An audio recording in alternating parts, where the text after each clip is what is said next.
नमस्कार, मी डॉक्टर दत्तात्रय शिंदे. आज एका पेशंटचा अनुभव तुम्हाला सांगणार आहे. काही वर्षांपूर्वी माझ्याकडे एक पेशंट बऱ्याच दिवसापासून येत होते. त्यांनी एकदा मला बोलता बोलता कपटमुक्त असं सांगितलं की डॉक्टर साहेब, माझ्या शेजारी ज्यांची शेती आहे त्यांच्याशी माझा काही वर्षांपूर्वी वाद झाला होता आणि त्यावेळेस त्यांनी मला एक झापड मारलेली होती.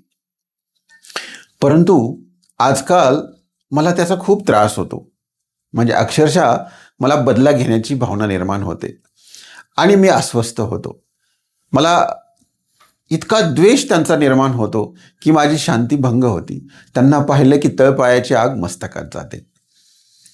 मग मात्र त्यांना बोलता बोलता मी असं सांगितलं की मला एक सांगा, त्यांनी तुम्हाला काही वर्षांपूर्वी एक झापड मारलेली होती, परंतु तुम्ही मात्र वारंवार ती आठवून स्वतःला एक झापड मारताय आणि रोज मारताय आणि फक्त एकदा नाही अनेक वेळा मारताय. तर माझा एक प्रश्न आहे, म्हटलं ते वाईट आहेत की त्यापेक्षा तुमचं जास्त मन वाईट आहे?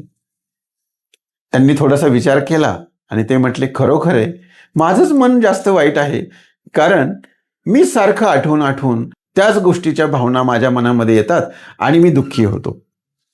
तर म्हटलं, जर तुम्हाला शांती हवे, तुमच्या मनामध्ये प्रेम हवंय किंवा तुम्हाला जीवनामध्ये सुख पाहिजे, शांती पाहिजे, तर निश्चितपणे त्यांना माफ करा.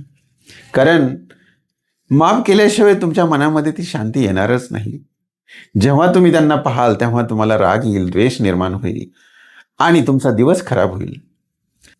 जसं सद्गुरू म्हणतात की तूच आहे तुझ्या जीवनाचा शिल्पकार, तर आपली सुख, शांती आणि आनंद सुद्धा आपल्याच हातात असला पाहिजे.